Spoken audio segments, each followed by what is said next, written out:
पिता ने क्रोध में शरीर को विक्षत कर दिया। ऐसी और भी कथाएं हैं। कहते हैं बुद्ध जब पैदा हुए तो खड़े खड़े पैदा हुए। मां खड़ी थी वृक्ष के तले, खड़े खड़े मां खड़ी थी, खड़े खड़े पैदा हुए। जमीन पर गिरे नहीं कि चले, 7 कदम चले।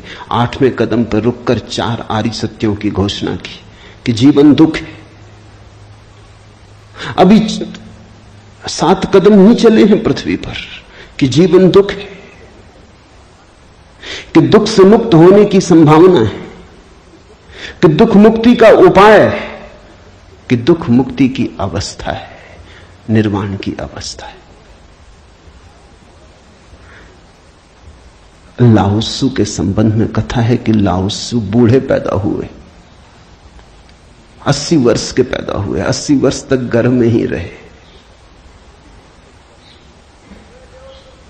कुछ करने की चाह ही न थी तो गर्भ से निकलने की चाह भी न हुई।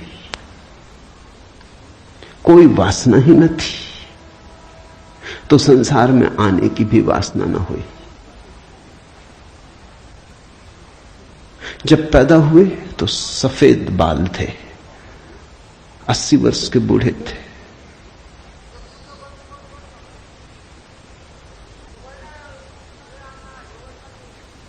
जरथुस्त्र के संबंध में कथा है कि जब जरथुस्त्र पैदा हुए तो पैदा होते से ही खिलखिला के हंसे, मगर इन सबको मात कर दिया अष्टावक्र ने। ये तो पैदा होने की बात है। अष्टावक्र ने अपना पूरा वक्तव्य दे दिया पैदा होने के पहले। ये कथाएं महत्वपूर्ण हैं।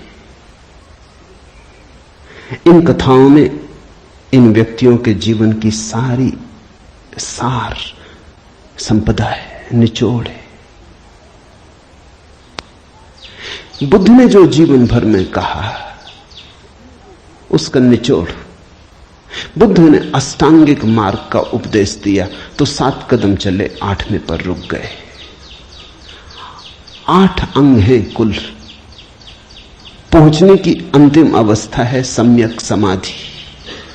उस समाधि की अवस्था में ही पता चलता है जीवन के पूरे सत्य का। वो 4 आर्य सत्यों की घोषणा करती। लाओत्सु बूढ़ा पैदा हुआ। लोगों को 80 साल लगते हैं, तब भी ऐसी समझ नहीं आ पाती। बूढ़े होकर भी लोग बुद्धिमान कहां हो पाते। बूढ़ा होना और बुद्धिमान होना पर्यायवाची तो नहीं। बाल तो धूप में भी पकाए जा सकते हैं। लाओत्सु की कथा इतना ही कहती है कि अगर जीवन में त्वरा हो, तीव्रता हो, तो जो 80 साल में घटता है वो 1 क्षण में घट सकता है। प्रज्ञा की तीव्रता हो तो 1 क्षण में घट सकता है। बुद्धि मलिन हो तो 80 साल में भी कहां घटता है।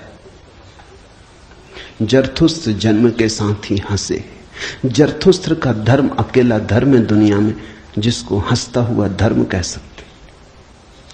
अति पार्थिव पृथ्वी का धर्म है।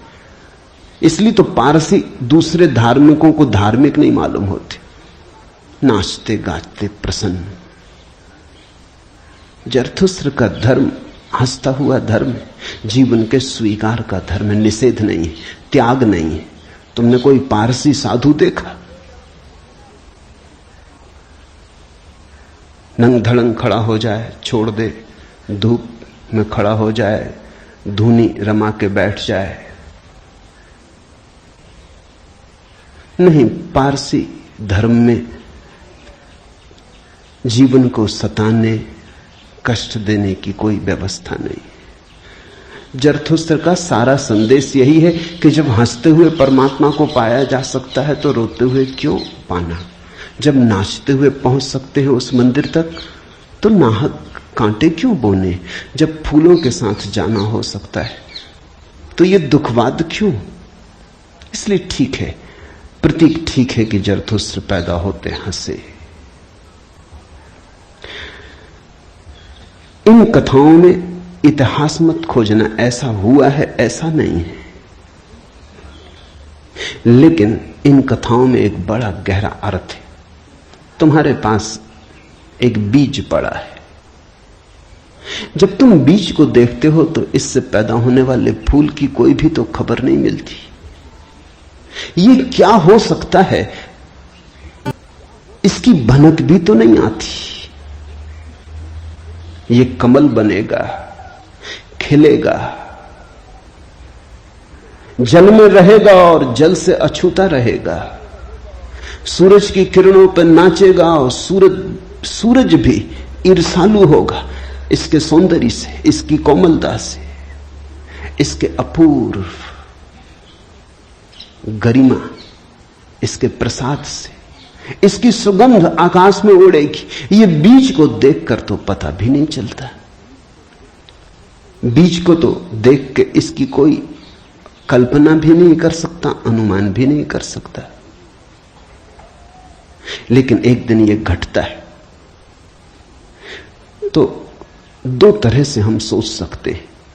या तो हम बीज को पकड़ लें, जो